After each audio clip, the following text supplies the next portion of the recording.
Hey guys, DK and DB here. Let's talk about Destiny. Its highs and lows over its first year, what's been disappointing, and what still needs to be improved. We'll start with Vanilla Destiny, Day 1 Destiny. I, like most, got the game at its midnight launch. I returned home at about 1 AM and installed the game after the mandatory updates. 5 to 6 hours later, I found myself completing the story and max leveling my character. Disappointment number 1. Months of anticipation for a half-baked game with less than mediocre missions. I mean, not even were the missions less than mediocre, they were all the fucking same. Fight your way to a terminal, unleash your ghost, fight enemies whilst your ghost takes 10 minutes downloading some shit, because apparently he's using a dial-up connection and has to wait for his mum to get off the phone, then once he's done, it's mission complete, and on to the next bullshit mission. Sure, we had a few strikes, but they were essentially the same thing as the missions, with 2 more guardians by your side, and a boss or 2 thrown in. Before Vault of Glass was released, it was 2.5 weeks of maxing out your Vanguard and Crucible marks by doing strikes or PvP. Now, we should have a mention to PvP here, because those were the glory days. Before, everything was nerfed, buffed, buffed, nerfed, nerfed, nerfed, nerfed, buffed, buffed, nerfed, nerfed, nerfed, nerfed, into oblivion, and obviously before the dreaded skill-based matchmaking. Listen close, Bungie. Give us back local matchmaking. PvP is currently a lag fest. In fact, you're probably the odd one out if you don't have a red bar in the game.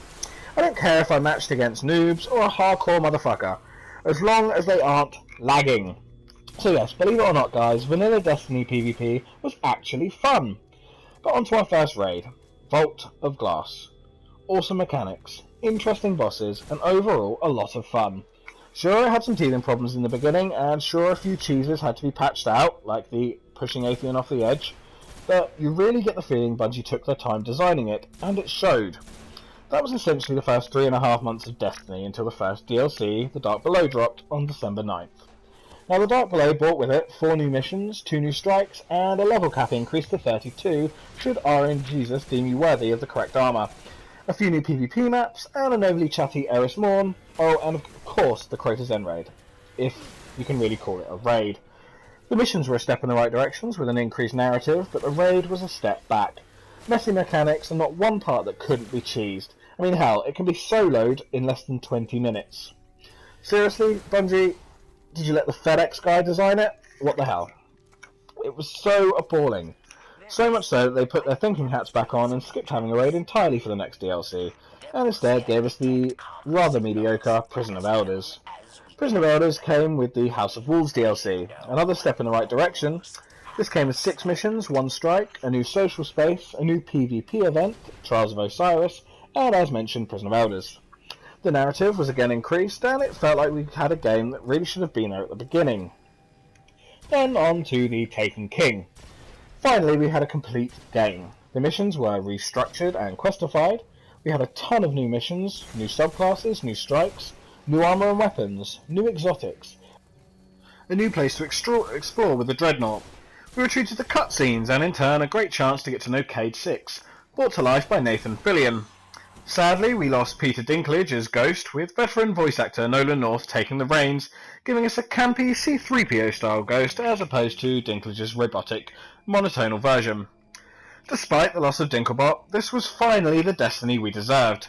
Even the King's Fall raid was good. They seemingly took aspects from Vault of Glass and Kratos End and used them for inspiration. The raid was uncheesable. No Knights doesn't count, and a good team could complete in around 2 hours. Unfortunately, all the good Bungie did with the Taken King was soured for some by the introduction of microtransactions. Sure, it's just the emotes, but it feels like they could be dipping their toe in the water. Only time will tell, of course.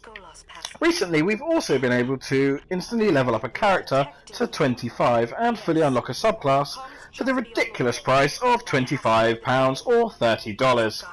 Whoever made the price call on this must have been on crack. $30 is DLC pricing. Seriously, send me a check for $15 and I'll level up a character for you.